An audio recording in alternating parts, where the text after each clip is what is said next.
سب سے پہلے اسلام کا اظہار نبی کریم صلی اللہ علیہ وسلم نے نماز ہی سے کیا تھا، اور کفار سے آپ کی مٹ بھیڑ کا آغاز بھی حرم میں آپ کے نماز پڑھنے سے ہوا تھا۔ آیات یہ ہیں: ہرگز نہیں، انسان سرکشی کرتا ہے اس بنا پر کہ وہ اپنے آپ کو بے نیاز دیکھتا ہے، حالانکہ پلٹنا یقیناً تیرے رب ہی کی طرف ہے۔ تم نے اس شخص کو دیکھا جو ایک بندے کو منع کرتا ہے جبکہ وہ نماز پڑھتا ہو، تمہارا کیا خیال ہے اگر وہ بندہ راہ راست پر ہو یا تقوی کی تلقین کرتا ہو؟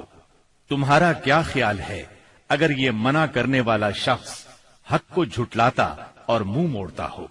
کیا وہ نہیں جانتا کہ اللہ دیکھ رہا ہے؟ ہرگز نہیں، اگر وہ باز نہ آیا تو ہم اس کی پیشانی کے بال پکڑ کر کھینچیں گے، اس پیشانی کو جو جھوٹی اور خطا کار ہے۔ وہ بلا لے اپنے حامیوں کی ٹولی کو، ہم بھی عذاب کے فرشتوں کو بلا لیں گے۔ ہرگز نہیں، اس کی بات نہ مانو اور سجدہ کرو اور اپنے رب کا قرب حاصل کرو۔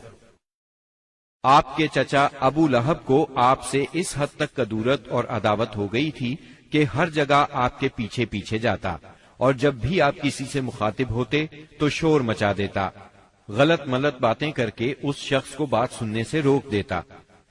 دراصل نبی صلی اللہ علیہ وسلم کے بارے میں ابو لہب کا موقف شروع سے یہی تھا، جبکہ قریش نے اس وقت اس طرح کی بات سوچی بھی نہیں تھی۔ حج کے دنوں میں بھی ابو لہب نبی کریم صلی اللہ علیہ وسلم کو جھٹلانے کے لیے بازاروں اور اجتماعات میں آپ کے پیچھے لگا رہتا تھا۔ طارق بن عبداللہ محاربی کی روایت سے معلوم ہوتا ہے کہ یہ شخص صرف زبان سے جھٹلانے ہی پر اکتفا نہیں کرتا تھا بلکہ پتھر بھی مارتا تھا۔ ان پتھروں سے آپ کی ایڑیاں خون آلود ہو جاتی تھیں۔ بعثت سے پہلے ابو لہب نے اپنے دو بیٹوں عتبہ اور عتیبہ کی شادی رسول اللہ صلی اللہ علیہ وسلم کی دو صاحبزادیوں سیدہ رقیہ اور سیدہ ام کلثوم رضی اللہ عنہما سے کی تھی۔ جب آپ نے نبوت کا اعلان فرمایا، توحید کی تبلیغ کی، تو اس نے نہایت سخت رویہ اختیار کیا اور اپنے دونوں بیٹوں کو مجبور کیا کہ وہ آپ کی بیٹیوں کو طلاق دے دیں۔ چنانچہ ان دونوں نے طلاق دے دی۔ اسی طرح جب نبی صلی اللہ علیہ وسلم کے دوسرے صاحبزادے عبداللہ کا انتقال ہوا تو ابو لہب کو اس قدر خوشی ہوئی کہ وہ دوڑتا ہوا اپنے دوستوں کے پاس پہنچا اور انہیں یہ خبر سنائی کہ محمد معاذ اللہ ابتر یعنی نسل بریدہ ہو گئے ہیں۔ ابو لہب کی بیوی ام جمیل بھی رسول اللہ صلی اللہ علیہ وسلم کی دشمنی میں اس سے پیچھے نہیں تھی۔ اس کا نام اروا تھا، جو حرب بن امیہ کی بیٹی اور ابو سفیان کی بہن تھی۔ یہ آپ کے راستے میں رات کے وقت کانٹے بچھا دیا کرتی تھی، بہت بد زبان تھی، فساد برپا کرنے والی تھی۔ قرآن میں اسے حمالۃ الحطب یعنی لکڑی ڈھونے والی کا لقب دیا گیا ہے۔ جب اسے معلوم ہوا کہ اس کی اور اس کے شوہر کی مذمت میں قرآن نازل ہوا ہے تو وہ رسول اللہ صلی اللہ علیہ وسلم کو تلاش کرتی ہوئی آئی۔ آپ خانہ کعبہ کے پاس مسجد حرام میں تشریف فرما تھے۔ سیدنا ابو بکر صدیق رضی اللہ عنہ بھی ساتھ تھے۔ اس کی مٹھی میں پتھر تھے۔ آپ کے سامنے آ کھڑی ہوئی تو اللہ تعالیٰ نے اس کی نگاہ پکڑ لی اور وہ رسول اللہ صلی اللہ علیہ وسلم کو نہ دیکھ سکی۔ البتہ ابو بکر صدیق اسے نظر آ رہے تھے۔ اس نے پوچھا، ابو بکر تمہارا ساتھی کہاں ہے؟ مجھے معلوم ہوا ہے کہ وہ میری حجب کرتا ہے۔ اللہ کی قسم اگر میں اس تک پہنچ گئی تو یہ پتھر اس کے منہ پر ماروں گی۔ دیکھو اللہ کی قسم میں بھی شاعرہ ہوں۔ یہ کہہ کر اس نے شعر پڑھا، مزمما عصینا وامرہ ابینا ودینہ قلینا۔ ہم نے مزمم کی نافرمانی کی، اس کے امر کو تسلیم نہ کیا اور اس کے دین کو نفرت اور حقارت سے چھوڑ دیا۔ اس کے بعد وہ واپس چلی گئی۔ سیدنا ابو بکر صدیق رضی اللہ عنہ نے عرض کیا، اے اللہ کے رسول، کیا اس نے آپ کو دیکھا نہیں؟ آپ نے فرمایا، نہیں، اس نے مجھے نہیں دیکھا، اللہ نے اس کی نگاہ پکڑ لی تھی۔ بہرحال نبی صلی اللہ علیہ وسلم اپنی تبلیغ میں لگے رہے۔ مجمعوں اور محفلوں میں پہنچ کر اسلام کا پیغام دیتے رہے۔ آپ کتاب اللہ کی آیات پڑھتے اور سابقہ رسولوں نے جو پیغام دیا تھا وہی پیغام لوگوں کو سناتے۔ آپ فرماتے، یا قوم اعبدوا اللہ ما لکم من الہ غیرہ، اے میری قوم کے لوگو، اللہ کی عبادت کرو، اس کے سوا تمہارا کوئی معبود نہیں۔ اس کے ساتھ ہی آپ نے لوگوں کے سامنے کھلم کھلا اللہ کی عبادت شروع کر دی۔ چنانچہ آپ دن دہاڑے سارے لوگوں کے سامنے کعبہ کے صحن میں نماز پڑھتے۔ آپ کی تبلیغ آہستہ آہستہ کامیاب ہوتی چلی گئی۔ قریش اس پوری صورتحال کو تشویش کی نظر سے دیکھ رہے تھے۔ ابھی تھوڑا عرصہ گزرا تھا کہ حج کا موسم آ گیا۔ کفار حاجیوں کے سلسلے میں پریشان ہو گئے۔ چنانچہ ان کی ایک جماعت ولید بن مغیرہ کے پاس آئی۔ یہ ان میں عمر رسیدہ اور مرتبے والا آدمی تھا۔ اس نے کہا، دیکھو حج کا موسم آ گیا ہے، اب ہر طرف سے لوگ تمہارے پاس آئیں گے اور وہ ان صاحب کا معاملہ سن ہی چکے ہیں، لہٰذا کوئی ایک رائے طے کر لو اور مختلف باتیں نہ کہنا، ورنہ ایک دوسرے کو جھٹلا بیٹھو گے۔ لوگوں نے کہا، تب پھر آپ ہی بتائیں ہمیں کیا کرنا چاہیے، کیا کہنا چاہیے؟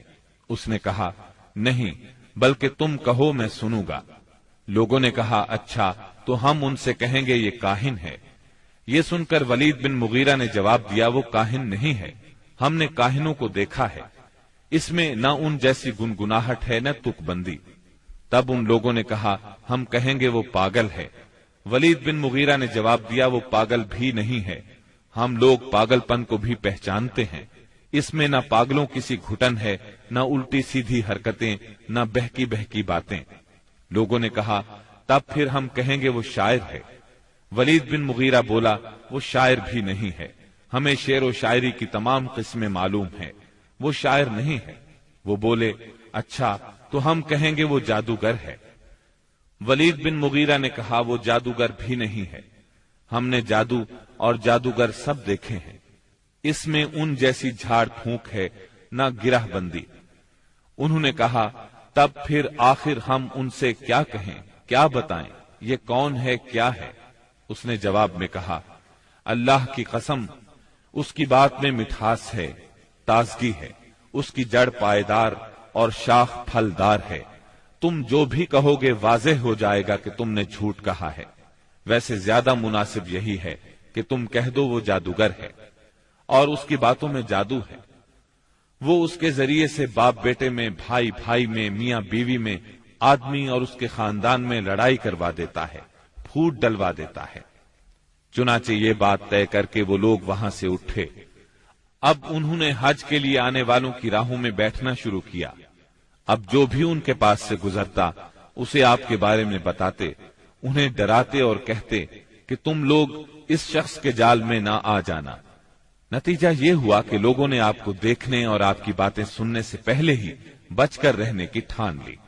اس کے بعد جب حج کے دن آ گئے تب نبی اکرم صلی اللہ علیہ وسلم نے حاجیوں کے مجمعوں میں اور ان کے ڈیروں پر جانا شروع کر دیا۔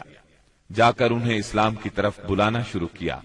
آپ فرماتے، لوگو لا الہ الا اللہ کہو، کامیاب ہو جاؤ گے۔ ادھر ابو لہب کا یہ حال تھا کہ وہ آپ کے پیچھے پیچھے لگا رہتا، آپ کو جھٹلاتا جاتا، تکلیف بھی پہنچاتا۔ اس طرح جب اس حج سے حاجی واپس لوٹے تو پورے عرب میں نبی صلی اللہ علیہ وسلم کا چرچا ہو گیا۔ قرآن مجید کی سورہ المدثر کی آیات 11 تا 26 میں اس واقعے کی طرف نشاندہی کی گئی ہے۔ چھوڑ دو مجھے اور اس شخص کو جسے میں نے اکیلا پیدا کیا، بہت سا مال اسے دیا، اس کے ساتھ ساتھ حاضر رہنے والے بیٹے دیے اور اس کے لیے ریاست کی راہ ہموار کی۔ پھر وہ طمع رکھتا ہے کہ میں اسے اور زیادہ دوں گا، ہرگز نہیں، وہ ہماری آیات سے عناد رکھتا ہے، میں تو اسے بہت جلد ایک کٹھن چڑھائی چڑھاؤں گا۔ اس نے سوچا اور کچھ بات بنانے کی کوشش کی تو رب کی مار اس پر۔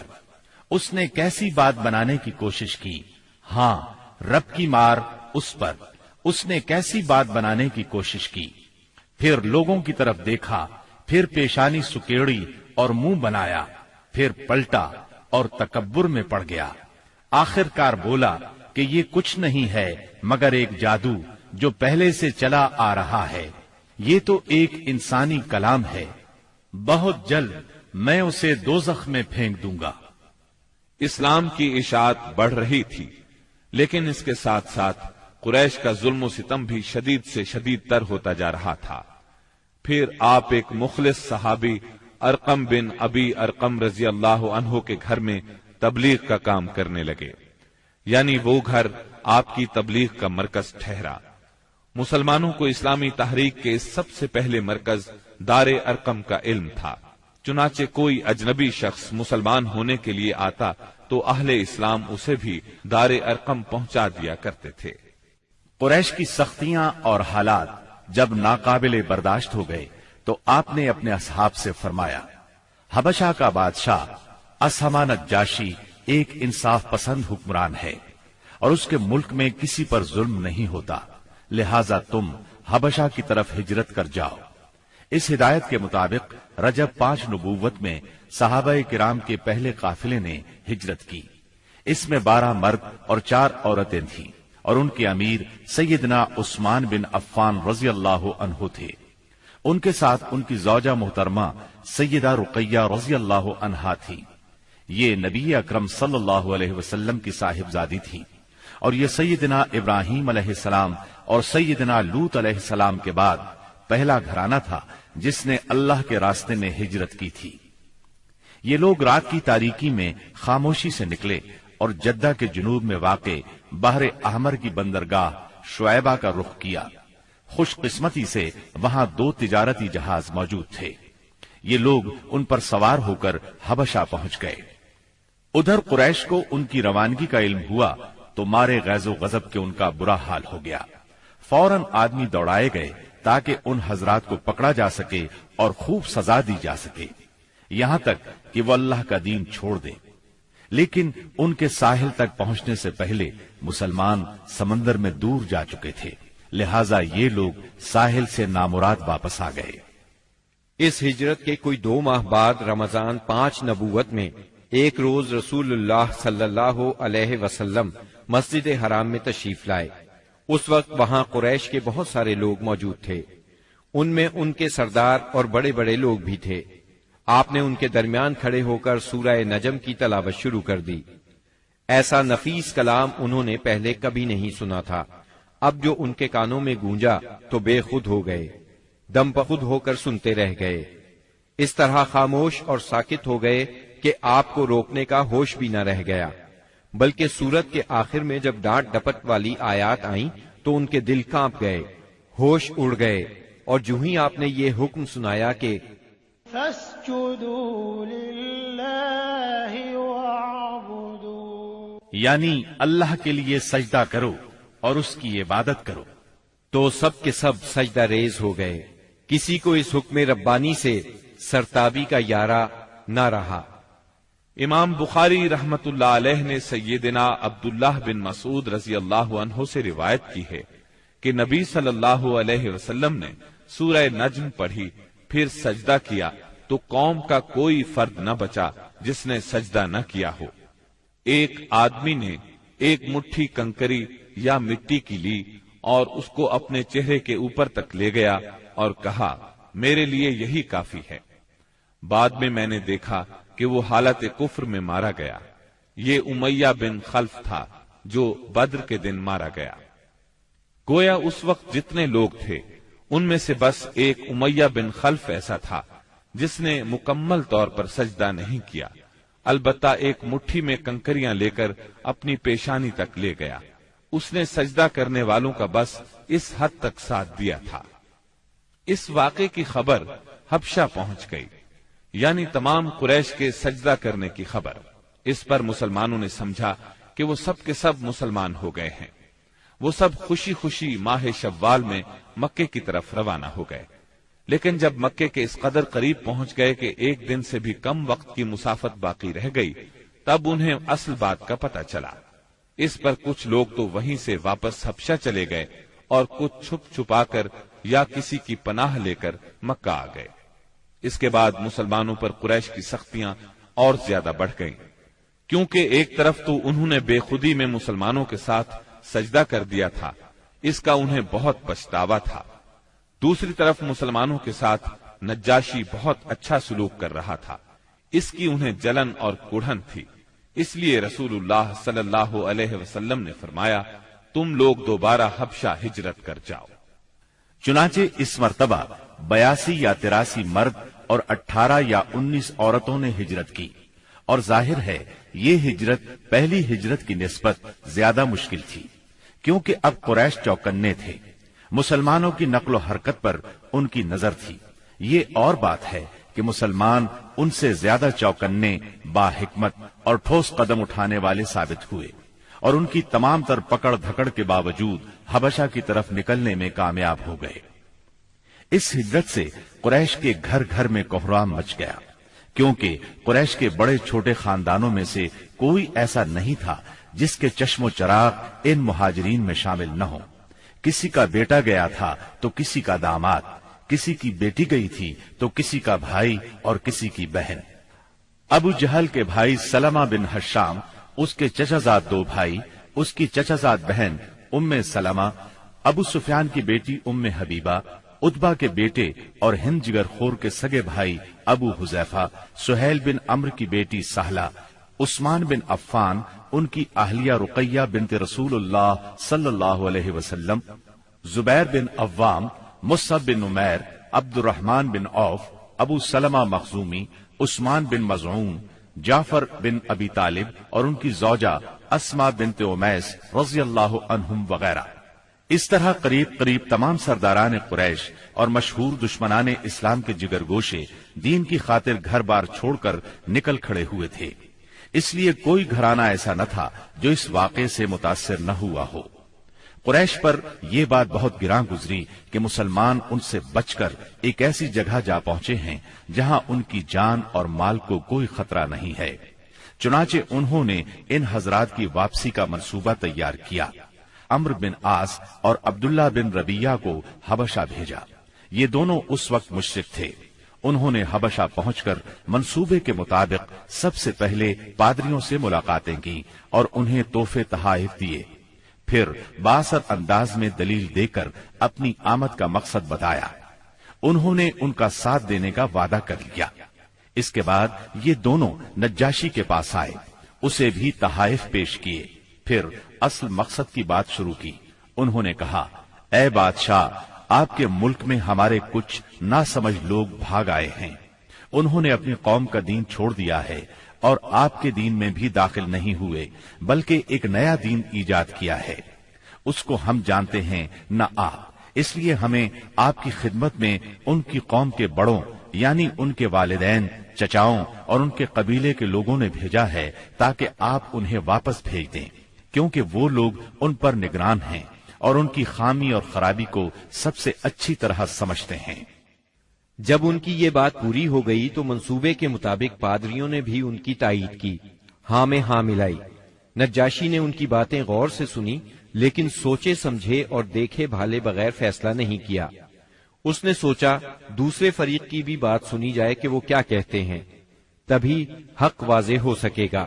چنانچہ اس نے مسلمانوں کو بلا لیا اور ان سے پوچھا، یہ کیسا دین ہے جس کی وجہ سے تم لوگ اپنی قوم سے الگ ہو گئے ہو، لیکن نہ میرے دین میں داخل ہوتے ہو اور نہ ان ملتوں ہی میں سے کسی کے دین میں داخل ہوئے ہو؟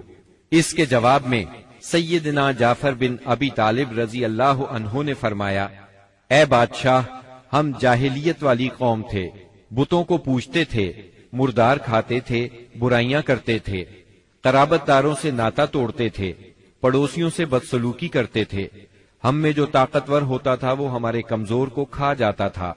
ہم اس حالت میں تھے کہ اللہ تعالیٰ نے ہم ہی میں سے ایک رسول بھیجا، ہم پہلے سے اس کے عالی نسب، سچائی، امانت اور پاک دامنی کو اچھی طرح جانتے تھے۔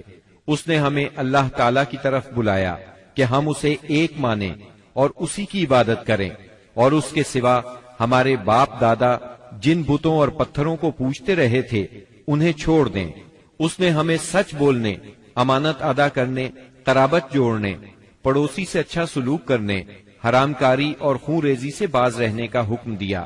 بے حیائی کے کاموں سے، جھوٹ بولنے سے، یتیم کا مال کھانے سے اور پاک دامن عورتوں پر جھوٹی تہمت لگانے سے منع کیا۔ اس نے ہمیں یہ بھی حکم دیا کہ ہم صرف ایک اللہ کی عبادت کریں، اس کے ساتھ کسی کو شریک نہ کریں۔ اس نے ہمیں نماز، زکوٰۃ اور روزے کا حکم دیا۔ اس موقع پر سیدنا جعفر رضی اللہ عنہ نے اسلام کے اور بہت سے احکام گنوائے، پھر کہا، ہم نے اس پیغمبر کو سچا مانا، اس پر ایمان لائے، اس کی پیروی کی اور اس کے لائے ہوئے دین میں اس کی اطاعت کی۔ چنانچہ ہم نے ایک اللہ کی عبادت کی، اس کے ساتھ کسی کو شریک نہیں کیا، اور جو چیزیں اس نے حرام بتائیں انہیں حرام مانا، جو چیزیں اس نے حلال بتائیں ان کو حلال مانا۔ بس اس پر ہماری قوم ہم سے بگڑ گئی، اس نے ہم پر ظلم و ستم کا بازار گرم کر دیا، ہمیں ہمارے دین سے پھیرنے کے لیے فتنوں اور سزاؤں سے دوچار کیا، تاکہ ہم اللہ کی عبادت چھوڑ کر پھر سے بت پرستی کی طرف پلٹ جائیں، اور جن گندی چیزوں کو حلال سمجھتے تھے انہیں پھر حلال سمجھنے لگے۔ جب انہوں نے ہم پر بہت ظلم و تشدد کیا، زمین ہم پر تنگ کر دی، ہمارے اور ہمارے دین کے درمیان رکاوٹ بن گئے، تو ہم نے آپ کے ملک کی راہ لی اور آپ کو دوسروں پر ترجیح دی اور آپ کی پناہ میں رہنے کو پسند کیا، اور آپ سے اے بادشاہ یہ امید کی کہ آپ کے ہاں ہم پر ظلم نہیں کیا جائے گا۔ سیدنا جعفر رضی اللہ عنہ کی یہ تقریر سن کر نجاشی نے کہا، کچھ قرآن پڑھ کر سناؤ۔ اس پر سیدنا جعفر رضی اللہ عنہ نے سورہ مریم کی ابتدائی آیات تلاوت کی۔ نجاشی ان آیات کو سن کر اس قدر رویا کہ اس کی داڑھی تر ہو گئی، اور تمام پادری بھی اس قدر روئے کہ ان کے صحیفے تر ہو گئے۔ پھر نجاشی نے کہا، یہ کلام اور وہ کلام جو عیسیٰ علیہ السلام لے کر آئے تھے، دونوں ایک ہی طاق شمع سے نکلے ہوئے ہیں۔ اس کے بعد اس نے قریش کے دونوں نمائندوں سے مخاطب ہو کر کہا، تم لوگ چلے جاؤ، اللہ کی قسم میں انہیں تمہارے حوالے نہیں کر سکتا، اور نہ ان کے خلاف کوئی چال چلی جا سکتی ہے۔ دوسرے دن عمرو بن عاص نے ایک خطرناک ترین تدبیر اختیار کی۔ نجاشی سے جا کر کہا، اے بادشاہ، یہ لوگ عیسیٰ علیہ السلام کے بارے میں ایک بڑی بات کہتے ہیں۔ اس پر نجاشی نے پھر مسلمانوں کو بلوایا اور سیدنا عیسیٰ علیہ السلام کے بارے میں سوال کیا۔ سیدنا جعفر رضی اللہ عنہ نے فرمایا، ہم ان کے بارے میں وہی بات کہتے ہیں جو نبی صلی اللہ علیہ وسلم لے کر آئے ہیں، یعنی وہ اللہ کے بندے ہیں، اس کے رسول، اس کی روح اور اس کا وہ کلمہ ہے جسے اللہ نے کنواری پاک دامن مریم علیہ السلام کی طرف القاء کیا تھا۔ اس پر نجاشی نے زمین سے تنکا اٹھایا اور کہا، اللہ کی قسم، جو کچھ تم نے کہا ہے اس سے عیسیٰ علیہ السلام اس تنکے کے برابر بھی بڑھ کر نہیں تھے۔ چنانچہ تم لوگ میرے ملک میں امن اور چین سے رہو، جو تمہیں گالی دے گا اس پر تاوان لگایا جائے گا۔ مجھے سونے کا پہاڑ ملے تو بھی میں گوارا نہیں کروں گا کہ تم میں سے کسی کو ستایا جائے۔ اس کے بعد اس نے حکم دیا کہ قریش کے نمائندوں کو ان کے تحفے واپس کر دیے جائیں۔ چنانچہ یہ دونوں صاحبان منہ لٹکائے واپس مکہ لوٹ آئے، اور مسلمانوں نے وہاں اچھے دیار میں اچھے ہمسائے کے ساتھ قیام کیا۔ بہرحال مشرکین کی چال ناکام ہو گئی۔ یہ بات ان کی سمجھ میں آ گئی کہ وہ مسلمانوں سے عداوت اپنے دائرہ اختیار میں رہ کر ہی کر سکتے ہیں، لیکن پھر اس کے مقابلے میں انہوں نے ایک خوفناک بات سوچی۔ دراصل انہیں اچھی طرح احساس ہو گیا تھا کہ اس مسئلے سے نمٹنے کے لیے ان کے سامنے دو ہی راستے رہ گئے ہیں، یہ کہ رسول اللہ صلی اللہ علیہ وسلم کو طاقت کے ذریعے تبلیغ سے روک دیں، یا پھر آپ کے وجود ہی کا صفایا کر دیں۔ تاہم دوسری صورت ان کے لیے بہت مشکل تھی، اس لیے کہ ابو طالب آپ کے محافظ تھے اور وہ مشرکین کے عزائم کے سامنے آہنی دیوار تھے۔ اس لیے یہی مفید سمجھا گیا کہ ابو طالب سے دو باتیں کی جائیں۔ اس تجویز کے بعد سرداران قریش ابو طالب کے پاس گئے اور بولے، اے ابو طالب، آپ ہمارے درمیان بہت عزت اور شرف والے ہیں۔ ہم نے آپ سے گزارش کی کہ اپنے بھتیجے کو روکیے، لیکن آپ نے نہیں روکا۔ آپ یہ بات یاد رکھیں، ہمارے آباء و اجداد کو گالیاں دی جاتی ہیں، ہم برداشت نہیں کر سکتے۔ ہماری عقلوں کو اور سمجھ بوجھ کو حماقت کہا جائے، ہمارے خداؤں کی عیب جوئی کی جائے، یہ ہم ہرگز برداشت نہیں کر سکتے۔ آپ انہیں روک لیجئے، ورنہ پھر ہم آپ سے اور ان سے ایسی جنگ چھیڑ دیں گے کہ ایک فریق کا صفایا ہو کر رہے گا۔ ابو طالب پر اس زوردار دھمکی کا بہت زیادہ اثر ہوا۔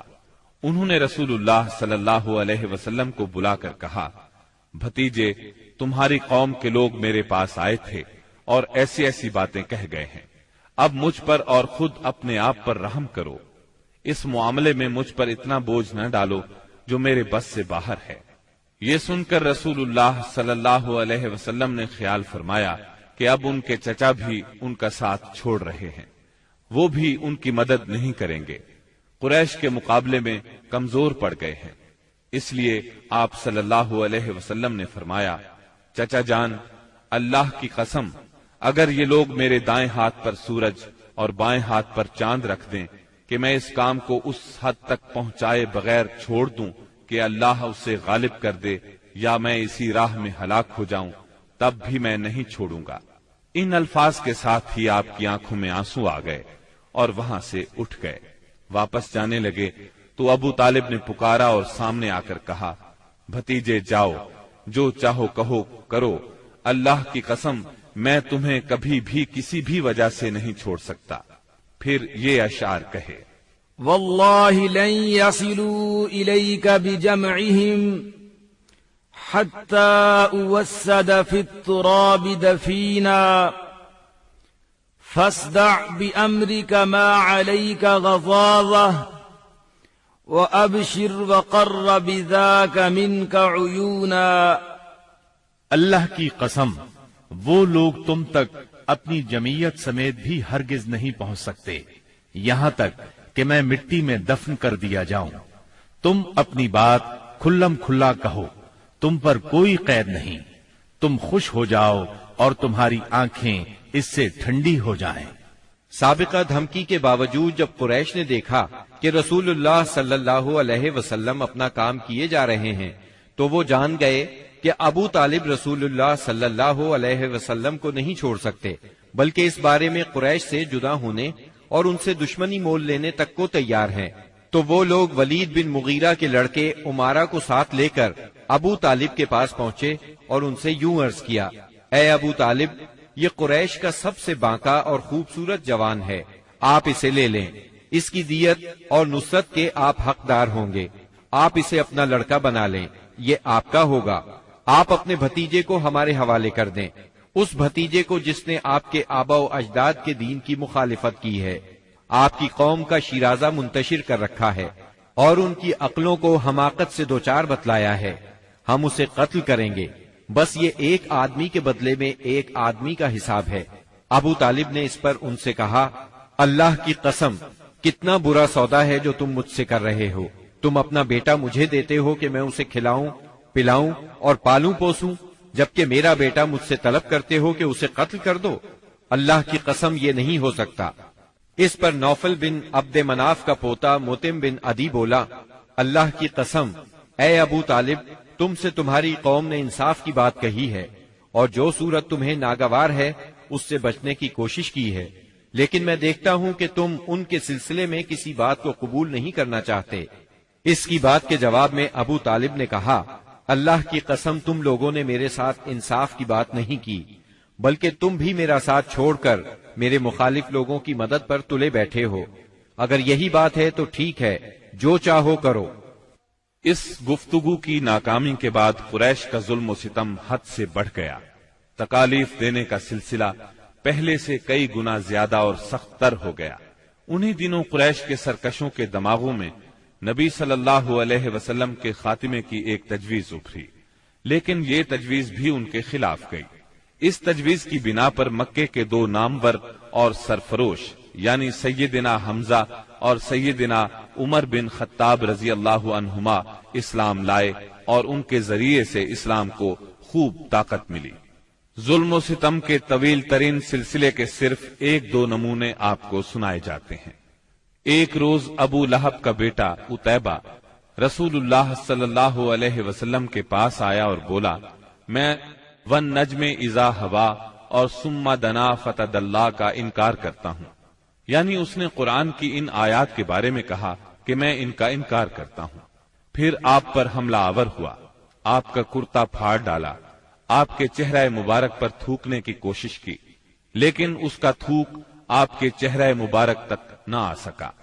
اس موقع پر نبی کریم صلی اللہ علیہ وسلم نے اس کے حق میں یوں بد دعا فرمائی: اے اللہ، اپنے کتوں میں سے کوئی کتا اس پر مسلط کر دے۔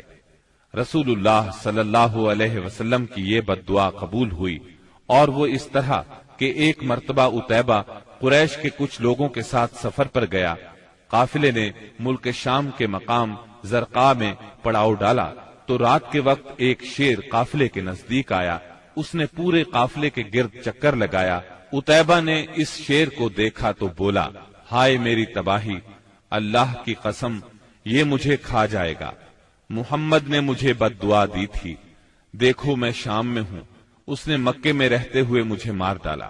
اس وقت تو شیر چلا گیا۔ لوگوں نے عتیبہ کو دلاسا دیا کہ فکر کرنے کی کوئی بات نہیں۔ پھر اس کی حفاظت کی خاطر اس کے چاروں طرف جانور کھڑے کر دیے، تاکہ اگر رات کے وقت شیر آ جائے تو عتیبہ کی بجائے کسی جانور کو کھا لے، عتیبہ کی طرف رخ نہ کرے۔ اس کے باوجود عتیبہ کی گویا جان نکلی جا رہی تھی۔ پھر رات ہو گئی، سب لوگ سو گئے، لیکن عتیبہ سے نیند کوسوں دور تھی، اور آخرکار شیر آ گیا۔ اس نے جانوروں کو کچھ نہ کہا، ایک چھلانگ لگا کر ان کے اوپر سے ہوتا ہوا عتیبہ پر جا پڑا اور اس کا سر چبا ڈالا۔ تکالیف پہنچانے والوں میں ایک شخص عقبہ بن ابی معیط تھا۔ اس نے ایک روز حالت سجدہ میں نبی صلی اللہ علیہ وسلم کی گردن اس زور سے دبائی کہ معلوم ہوتا تھا آپ کی آنکھیں باہر نکل آئیں گی۔ سیدنا امیر حمزہ رضی اللہ عنہ رشتے میں آپ کے چچا تھے، مگر عمر میں آپ سے 2-3 سال ہی بڑے تھے۔ آپ دونوں نے چونکہ سویبہ کا دودھ پیا تھا، اس لیے رضائی بھائی بھی تھے۔ سیدنا حمزہ رضی اللہ عنہ کو شکار کھیلنے اور سپاہ گری کا بہت شوق تھا۔ منہ اندھیرے تیر کمان لے کر شکار کے لیے نکل جاتے اور پورا دن اسی شوق میں گزار دیتے۔ شام کو واپس آتے تو پہلے حرم میں جاتے، طواف کرتے۔ قریش کے رئیس حرم میں اکثر اپنی الگ الگ مجلس جما کر بیٹھتے تھے۔ سیدنا حمزہ کی ان سب سے اچھی دوستی تھی، اس لیے سب لوگ ان کی بہت قدر کرتے تھے۔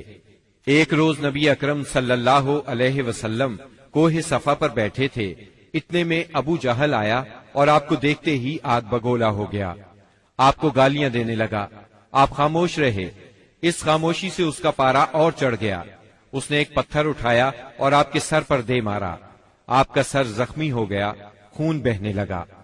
شام کو سیدنا حمزہ رضی اللہ عنہ شکار سے لوٹے تو عبداللہ بن جدعان کی لونڈی نے بتایا کہ آج آپ کے بھتیجے محمد کو ابو جہل نے سخت تکلیف پہنچائی ہے، آپ زخمی ہو گئے ہیں۔ سیدنا حمزہ رضی اللہ عنہ نے یہ سنا تو غصے سے بھڑک اٹھے۔ آخر آپ ان کے قریبی عزیز تھے۔ سیدھے ابو جہل کے پاس گئے اور بولے: تو میرے بھتیجے کو گالی دیتا ہے، حالانکہ میں اسی کے دین پر ہوں۔ اس کے بعد کمان سے اس زور سے مار ماری کہ ابو جہل اس کمان سے زخمی ہو گیا۔ اب سیدنا حمزہ رضی اللہ عنہ آپ صلی اللہ علیہ وسلم کے پاس پہنچے اور بولے: بھتیجے، تمہیں یہ سن کر خوشی ہوگی کہ میں نے ابو جہل سے تمہارا بدلہ لے لیا ہے۔ اس پر نبی اکرم صلی اللہ علیہ وسلم نے فرمایا: چچا، میں ایسی باتوں سے خوش نہیں ہوا کرتا۔ اگر آپ میری خوشی چاہتے ہیں تو اس کا آسان اور سیدھا سادہ طریقہ یہ ہے کہ آپ مسلمان ہو جائیں۔ سیدنا امیر حمزہ رضی اللہ عنہ کے دل پر اس جملے کا اتنا اثر ہوا کہ انہوں نے اسی وقت کلمہ پڑھا اور اسلام قبول کر لیا۔ سیدنا حمزہ رضی اللہ عنہ کے ایمان لانے کے 3 دن بعد سیدنا عمر بن خطاب بھی اسلام لے آئے۔ وہ قریش مکہ کے بہت بڑے ستون اور مددگار تھے۔ قریش کی طرف سے بیرونی ممالک سے سفارتی تعلقات رکھنا انہی کی ذمہ داری تھی۔ اسلام قبول کرنے سے پہلے آپ مسلمانوں کے سخت خلاف تھے، بہت سخت گیر تھے، طبیعت میں غصہ بہت تھا۔ ایک رات رسول اللہ صلی اللہ علیہ وسلم خانہ کعبہ کے پاس نماز پڑھ رہے تھے۔ سیدنا عمر رضی اللہ عنہ نے چھپ کر چند آیات سن لی۔ ان کے دل میں آیا کہ یہ حق ہے، لیکن پھر بھی اپنے خیالات پر جمے رہے، یہاں تک کہ ایک روز نبی صلی اللہ علیہ وسلم کا کام تمام کرنے کی نیت سے تلوار لے کر نکل کھڑے ہوئے۔ راستے میں ان کی ملاقات سیدنا نعیم بن عبداللہ سے ہوئی۔ یہ نئے نئے مسلمان ہوئے تھے، اس لیے ابھی ان کے اسلام لانے کی خبر سیدنا عمر رضی اللہ عنہ کو نہیں ہوئی تھی۔ ان کے ہاتھ میں ننگی تلوار اور چہرے پر شدید غصے کے آثار دیکھ کر انہوں نے پوچھا، خیر تو ہے عمر، دوپہر کے وقت ننگی تلوار لیے کدھر کا ارادہ ہے؟ سیدنا عمر رضی اللہ عنہ نے جواب دیا، محمد کو قتل کرنے کے لیے جا رہا ہوں۔ یہ سن کر نعیم بولے، محمد کو قتل کرنے سے پہلے اپنے گھر کی خبر لو۔ تمہاری بہن فاطمہ اور تمہارے بہنوئی سعید تمہارا دین چھوڑ کر اسلام قبول کر چکے ہیں۔ سیدنا عمر یہ سن کر آگ بگولا ہو گئے، سیدھے بہن کے گھر پہنچے۔ اس وقت گھر میں قرآن کے ایک معلم سیدنا خباب بن ارت رضی اللہ عنہ انہیں قرآن پڑھا رہے تھے۔ دروازے پر دستک کی آواز سن کر ان کی بہن فاطمہ بنت خطاب نے قرآن کے اوراق چھپا دیے۔ خباب بن ارت بھی ایک طرف چھپ گئے۔ اب بہنوئی نے دروازہ کھولا۔ دروازہ کھلتے ہی سیدنا عمر رضی اللہ عنہ نے پوچھا، تم کیا پڑھ رہے تھے، مجھے دکھاؤ۔ ساتھ ہی سعید بن زید کو مارنے لگے۔ بہن نے اپنے خاوند کو چھڑانے کی کوشش کی تو ان پر بھی ٹوٹ پڑے، وہ بھی زخمی ہو گئیں۔ ان کے منہ سے خون بہنے لگا۔ جوش میں آ کر بولی، جو جی میں آئے کر لو عمر، ہم مسلمان ہو چکے ہیں۔ سیدنا عمر رضی اللہ عنہ نے بہن کو زخمی دیکھا تو شرمندہ ہوئے اور نرم آواز میں بولے، مجھے سناؤ تم کیا پڑھ رہے تھے، میں جاننا چاہتا ہوں تمہارا دین کیا ہے۔ فاطمہ بنت خطاب رضی اللہ عنہا نے جوش کے عالم میں چند جملے کہے، پھر فرمایا، جاؤ پہلے غسل کرو، پھر دکھائیں گے ہم کیا پڑھ رہے تھے۔ غسل کے بعد انہیں قرآنی اوراق دکھائے گئے۔ انہیں نرم پڑھتے دیکھ کر سیدنا خباب بن ارت بھی کونے سے نکل کر سامنے آ گئے۔ قرآن کے اوراق پر سورہ طٰہٰ کی چند آیات تھیں۔ سیدنا عمر رضی اللہ عنہ نے ان کو پڑھا تو کایا پلٹ گئی اور بولے، یہ تو بہت عمدہ چیز ہے، بتاؤ مسلمان کس طرح ہوتے ہیں۔ سیدنا خباب بن ارت نے کہا، اے عمر، جمعرات کی رات رسول اللہ صلی اللہ علیہ وسلم نے اللہ تعالی سے دعا کی تھی کہ اے اللہ، ابو جہل یا عمر بن خطاب سے اسلام کو تقویت دے۔ تمہیں خوشخبری ہو کہ یہ سعادت تمہارے حصے میں آ رہی ہے۔ رسول اللہ صلی اللہ علیہ وسلم دار ارقم میں ہیں۔ سیدنا عمر رضی اللہ عنہ ان کے ساتھ دار ارقم پہنچے، دروازے پر دستک دی۔ دروازہ کھلنے پر اندر موجود لوگ سیدنا عمر رضی اللہ عنہ کو دیکھ کر چونک اٹھے۔ نبی صلی اللہ علیہ وسلم کو بتایا تو آپ نے فرمایا، آنے دو۔ سیدنا عمر رضی اللہ عنہ اندر داخل ہوئے۔ آپ صلی اللہ علیہ وسلم نے ان کا کرتا پکڑ کر کھینچا اور فرمایا، عمر، کس ارادے سے آئے ہو؟ سیدنا عمر رضی اللہ عنہ نے فوراً کلمہ پڑھا، اشہد اللہ الہ الا اللہ وانک رسول اللہ، میں گواہی دیتا ہوں کہ یقیناً اللہ کے سوا کوئی لائق عبادت نہیں اور یقیناً آپ اللہ کے رسول ہیں۔ یہ اس قدر اچانک اور اس قدر غیر متوقع تھا کہ وہاں موجود تمام صحابہ بے ساختہ پکار اٹھے، اللہ اکبر۔ دار ارقم گونج اٹھا۔ سیدنا عمر رضی اللہ عنہ کا ایمان لے آنا کوئی معمولی واقعہ نہیں تھا۔ مسلمانوں میں خوشی کی لہر دوڑ گئی۔ دوسری طرف قریش اپنی تدابیر میں مصروف تھے۔ ایک روز کچھ سردار مسجد حرام میں محفل جمائے بیٹھے تھے، جبکہ آپ ایک کونے میں الگ بیٹھے تھے۔ مسلمانوں کی بڑھتی ہوئی تعداد نے قریش کی پریشانی میں بہت اضافہ کر دیا تھا، لہذا اس موقع پر ابو سفیان کے خسر عتبہ بن ربیعہ نے قریش کے سرداروں سے کہا، صاحبو، اگر آپ لوگ پسند کریں تو میں جا کر محمد سے بات کروں اور ان کے سامنے چند تجاویز رکھوں، شاید کہ وہ ان میں سے کوئی تجویز مان لیں اور ہم لوگ بھی اس کو قبول کر لیں۔ ہو سکتا ہے اس طرح وہ ہماری مخالفت سے باز آ جائیں۔ سب حاضرین نے اس بات سے اتفاق کیا۔ عتبہ اٹھ کر آپ کے پاس پہنچا اور آپ کے پاس بیٹھ گیا۔ آپ نے اس کی طرف دیکھا تو وہ بولا، بھتیجے، تم اپنی قوم میں اپنے نسب اور خاندان کے اعتبار سے جو حیثیت رکھتے ہو وہ تمہیں معلوم ہے، مگر تم اپنی قوم پر ایک بڑی مصیبت لے آئے ہو۔ تم نے جماعت میں تفرقہ ڈال دیا ہے، ساری قوم کو تم بے وقوف ٹھہراتے ہو، قوم کے معبودوں اور اس کے دین کی برائی کرتے ہو، اور ایسی باتیں کرنے لگے ہو جن کے معنی یہ ہیں کہ ہم سب کے باپ دادا کافر تھے۔ اب ذرا میری بات سنو، کچھ تجاویز تمہارے سامنے رکھتا ہوں، ان پر غور کرو، شاید کہ ان میں سے کسی کو تم قبول کر لو۔ اس کے خاموش ہونے پر آپ نے فرمایا، ابو الولید آپ کہیں، میں سن رہا ہوں۔ اس نے کہا، بھتیجے، یہ کام جو تم نے شروع کیا ہے، اس سے اگر تمہارا مقصد مال حاصل کرنا ہے تو ہم سب مل کر تمہیں اتنا کچھ دینے کے لیے تیار ہیں کہ تم ہم میں سب سے زیادہ مالدار ہو جاؤ گے۔ اگر اس سے اپنی بڑائی چاہتے ہو تو ہم تمہیں اپنا سردار بنانے کے لیے تیار ہیں۔ کسی معاملے کا فیصلہ تمہارے بغیر نہیں کیا کریں گے۔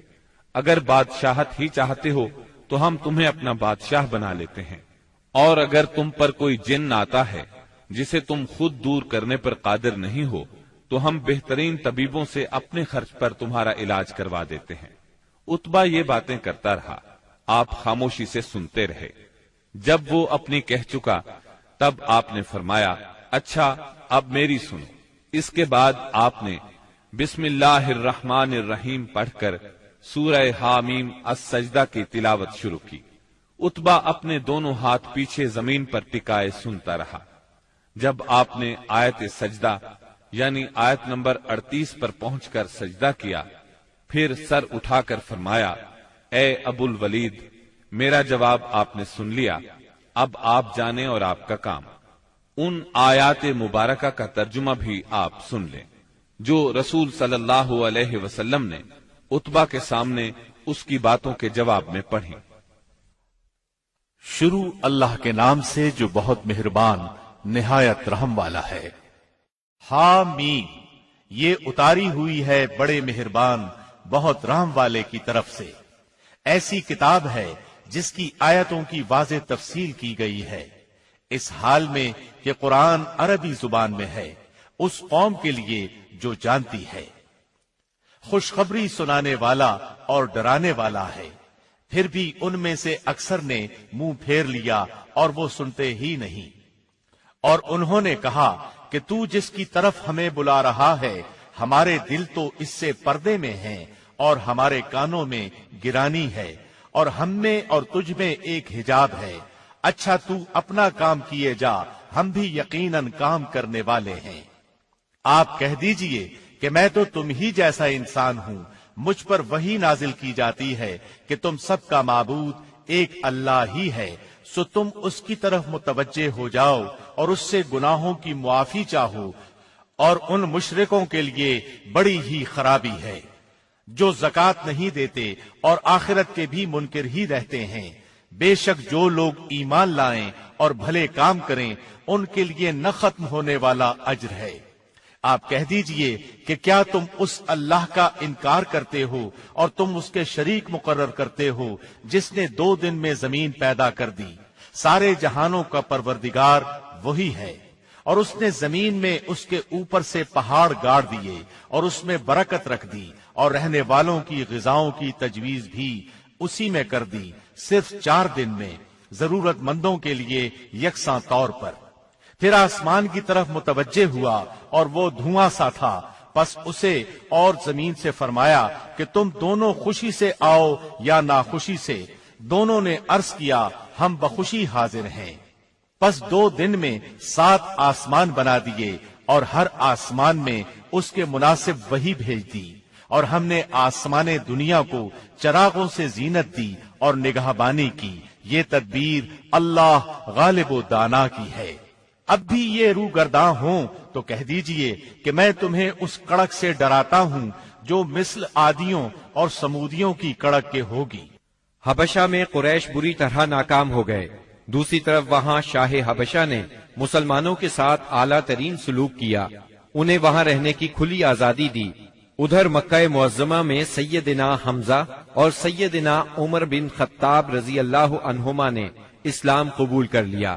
ان تمام باتوں کی بنا پر کفار کا زور ٹوٹنے لگا۔ دوسری طرف آپ کی تبلیغی کوششوں سے مسلمانوں کی تعداد میں روز بروز اضافہ ہوتا جا رہا تھا اور قبائل میں بھی اسلام پھیلتا جا رہا تھا۔ اس صورتحال نے قریش کو مجبور کیا کہ وہ نئے سرے سے حالات کا جائزہ لیں اور اسلام کی بڑھتی ہوئی مقبولیت میں مزید اضافہ نہ ہونے دیں۔ چنانچہ قریش مکہ ایک جگہ جمع ہوئے۔ مشورے کے بعد بنی ہاشم اور بنی مطلب سے معاشرتی قطع تعلق کا فیصلہ کیا۔ ایک قرارداد لکھی گئی، اس پر حلف لیا گیا، اس میں طے پایا کوئی شخص بنو ہاشم اور بنو مطلب سے شادی بیاہ کے تعلقات نہ رکھے، کسی قسم کا لین دین نہ کرے، نہ کھانے پینے کی چیزیں ان کے ہاتھ فروخت کرے، نہ ان سے بولے چالے، جب تک کہ محمد قتل کے لیے ان کے حوالے نہیں کر دیے جاتے۔ اس قرارداد کو اہمیت دینے کے لیے اس کو کعبے کے اندر لٹکا دیا گیا۔ دوسرے قبائل خاص طور پر بنو کنانہ بھی اس معاہدے میں شریک ہو گئے۔ اس طرح یہ اور مضبوط ہو گیا۔ اس معاہدے کی کتابت بغیض بن عامر بن ہاشم نے کی تھی۔ رسول اللہ صلی اللہ علیہ وسلم نے اس پر بد دعا کی اور اس کا ہاتھ یا ہاتھ کی بعض انگلیاں شل ہو گئیں۔ قریش مکہ کے اس معاشرتی بائیکاٹ سے مجبور ہو کر ابو طالب نے اپنے خاندان کے ساتھ شیب ابی طالب میں پناہ لی۔ شیب ابی طالب مکہ معظمہ میں ایک محلے کا نام تھا۔ بنی ہاشم اس میں رہا کرتے تھے۔ شیب عربی زبان میں گھاٹی کو کہتے ہیں۔ یہ محلہ کوہ ابو قبیس کی گھاٹیوں میں سے ایک گھاٹی میں واقع تھا اور ابو طالب بنی ہاشم کے سردار تھے، اس لیے شیب ابی طالب کہا جاتا تھا۔ بنی ہاشم اور بنی مطلب کے ہر شخص نے ساتھ دیا۔ مسلمانوں نے ان کی وجہ سے اور کفار کے خاندانی اور نسبتی تعلق کی بنا پر محصور ہونا قبول کیا۔ بنو ہاشم میں سے صرف ابو لہب نے قریش مکہ کا ساتھ دیا اور وہ شہر ہی میں مقیم رہا۔ بنو ہاشم اور بنو مطلب کے 3 سال اس گھاٹی میں گزرے۔ یہ 3 سال اس قدر سخت، تنگ دستی، غربت اور تکالیف کے تھے کہ بھوک کی شدت سے بچوں کے بلبلانے کی آوازیں راستہ چلتے لوگوں کو سنائی دیتی تھیں، مگر سنگ دل کفار ان چیخوں کو سن کر خوش ہوتے تھے۔ مسلمانوں نے ان 3 برسوں میں درختوں کے پتے اور چمڑے کھا کر پیٹ کی آگ بجھائی۔ سعد بن ابی وقاص رضی اللہ عنہ فرماتے ہیں، میں بھوکا تھا، اتفاق سے رات کے وقت میرا پاؤں کسی چیز پر پڑا، میں نے اس چیز کو اٹھایا اور نگل گیا، مجھے اب تک معلوم نہیں کہ وہ کیا چیز تھی۔ اسی طرح اونٹ کی کھال کا سوکھا ہوا چمڑا انہیں کہیں راستے میں پڑا مل گیا، انہوں نے پانی سے دھو کر اس کو جلایا اور صفوف بنا کر پانی کے ساتھ کھا کر 3 راتیں بسر کی۔ یہ معاشرتی بائیکاٹ اتنا شدید تھا کہ قریش نے کھانے پینے کی اشیاء کا لے جانا بھی بند کر دیا تھا۔ جب کوئی تجارتی قافلہ مکے آتا تو ابو لہب اٹھتا اور اعلان کرتا، کوئی تاجر عام نرخوں پر اصحاب محمد کو فروخت نہ کرے، بلکہ اتنی قیمت بڑھائے کہ وہ چیز ان لوگوں کی قوت خرید سے باہر ہو جائے۔ قریش میں سے بعض لوگوں کے دل ان حضرات کی یہ حالت دیکھ کر کڑتے تھے، کیونکہ وہ ان کے عزیز تھے، چنانچہ ایسے لوگ خفیہ طور پر کھانے پینے کی چیزیں بھیج دیتے تھے۔ ایک دن سیدنا حکیم بن حزام رضی اللہ عنہ اپنی پھوپھی سیدہ خدیجہ رضی اللہ عنہا کے لیے کچھ چیزیں لے کے جا رہے تھے کہ ابو جہل نے راستہ روک لیا اور کہا، اگر تم نے شیب ابی طالب میں غلہ پہنچانے کی کوشش کی تو میں سب لوگوں میں تمہیں رسوا کر دوں گا۔ اتفاق سے اس وقت ابو البختری سامنے سے آ گیا۔ واقعے کی تفصیل سن کر ابو جہل سے کہنے لگا، اگر ایک شخص اپنی پھوپھی کے لیے کچھ غلہ بھیجتا ہے تو تم کیوں رکاوٹ بنتے ہو؟ چنانچہ ابو البختری کی مداخلت کی وجہ سے اس سے اپنی پھوپھی کے پاس غلہ بھجوانے دیا۔ غرض ایسی ہی تکالیف اور مصائب کی وجہ سے مکے کے بعض نیک دل لوگوں کو یہ سفاکانہ معاہدہ ختم کرنے کا خیال آیا۔ آخر ہشام بن عمرو کی کوششوں سے زہیر بن ابی امیہ، سیدہ خدیجہ رضی اللہ عنہا کے رشتہ دار متم بن عدی، زمعہ بن اسود اور ابو البختری بن ہاشم اور مختلف قبائل کے بعض افراد نے رات کو خفیہ مجلس میں اس معاہدے کی منسوخی کا طریقہ کار مرتب کیا۔ پھر صبح کو کعبۃ اللہ کے پاس اپنے اپنے حلقے میں جمع ہوئے۔ طواف کے بعد پہلے زہیر نے اعلان کیا، جب تک انسانیت کے خلاف اس معاہدے کو ختم نہیں کیا جائے گا میں چین سے نہیں بیٹھوں گا۔ اس پر ابو جہل نے مخالفت کی، لیکن 4 اور نیک دل انسانوں نے اپنے اپنے قبیلے کی طرف سے یکے بعد دیگرے اس بائیکاٹ کو ختم کرنے کا اعلان کیا۔ ابو جہل مجلس کا یہ رنگ دیکھ کر دنگ رہ گیا اور کہنے لگا، یہ معاملہ تو پہلے ہی سے طے شدہ لگتا ہے۔